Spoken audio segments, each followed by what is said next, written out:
Sebenarnya apa sejarah di sebalik adat perpatih ini? Adat perpatih saling berkait dengan adat Temenggung yang diamalkan di negeri-negeri lain di Semenanjung. Sejarahnya, adat perpatih ini diasaskan oleh Datuk Perpatih Nan Sebatang. Sementara adat Temenggung pula diasaskan oleh abang tiri beliau bernama Datuk Ketumanggungan. Mereka berdua berkongsi ibu yang sama bernama Putih Indo Jelita. Sementara ayah Datuk Perpatih ini adalah seorang penasihat diraja bernama Cati Bilang Pandai, dan ayah Datuk Ketumanggungan pula adalah seorang raja bernama Datuk Seri Maharaja Diraja, seorang raja di kawasan Gunung Marapi, sekarang berada di Sumatera Barat sebelum kedatangan Islam di Nusantara. Oleh sebab Datuk Ketumanggungan ini keturunan diraja, maka secara tidak langsung dia menerapkan sistem aristokrat dalam pentadbirannya. Hal ini bertentangan dengan jiwa Datuk Perpatih sendiri yang mana dia berjiwa demokrasi. Maka mereka berdua berbalah sehingga pernah mencetuskan satu perselisihan dalam satu hukum,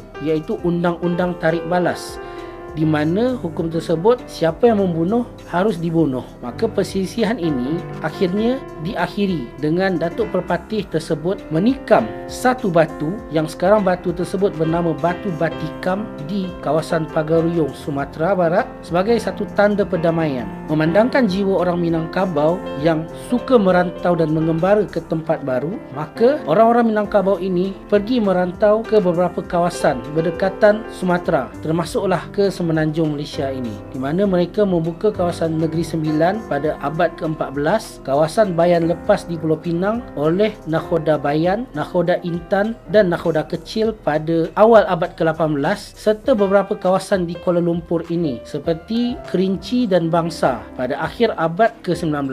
Secara tidak langsung, orang Minangkabau tersebut yang datang merantau, mereka membawa budaya dan adat resam dari tempat asal mereka di Sumatera, termasuklah makanan yang kita selalu makan terutamanya semasa raya ini, iaitu rendang, di mana pada asalnya rendang tersebut dibawa oleh para perantau kerana rendang tersebut bersifat tahan lama dan boleh dimakan begitu sahaja. Mengenai suku-suku di Minangkabau ini, di Negeri Sembilan terdapat 12 suku, sementara di Sumatera Barat pada asalnya terdapat 4 suku utama sahaja, iaitu bagi yang mengamalkan kelarasan Koto Piliang atau adat Temenggung yang kita kenal di sini, mereka hanya ada 2 suku utama, iaitu suku Koto dan suku Piliang. Dan juga kepada kelarasan Bodi Caniago yang kita kenal sebagai adat Perpatih tadi, ada 2 suku utama juga, iaitu suku Bodi dan suku Caniago. Dan akhirnya keempat-empat suku ini berpecah sehingga kedatangan Islam